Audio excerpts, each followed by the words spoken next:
This one under good problems to have. Your side hustle is a huge success. But the fact is, when it comes time to hire employees or contract with outside vendors, it can be tough to grow beyond the basement. So we're looking at how to make the leap from a side hustle to a bigger business.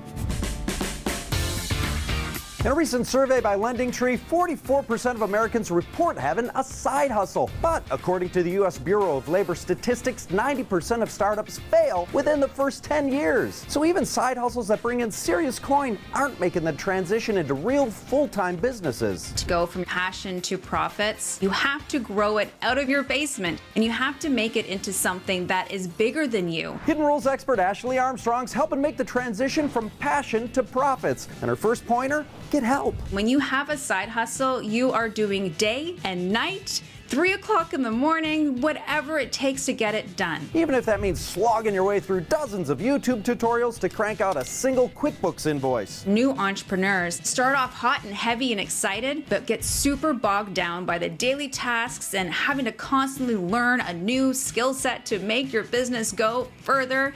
It's exhausting. And unsustainable. Help is like the best thing you could possibly do for you and for your business. Just look at your local grocery stores, your restaurants, your retailers, some of the biggest guys, Microsoft, Apple. It's not one person doing the job. It is multiple people doing the job to make sure that the entire business moves forward. So to join the ranks of established businesses, you'll need to assemble a team too. And don't just hire your cousin Lenny because he's between gigs and works cheap. A lot of people try to find someone who's not exactly qualified for the job. They're not willing to put up the dough and have the best person possible to get the job done. Hey, if you want to go pro, you've got to hire pros. Hiring someone who already knows how to do what it is that they're supposed to do because they're an expert in it. And that's expertise you can learn from. You should be hiring people that are experts in their field so they can tell you what needs to get done, not the other way around. Hiring that first lawyer, accountant, or social media expert is a gut punch, a chunk of overhead you've never carried before. But the end goal for this stage of growth is to create systems that protect your passion. That tipping point of knowing, okay, something needs to change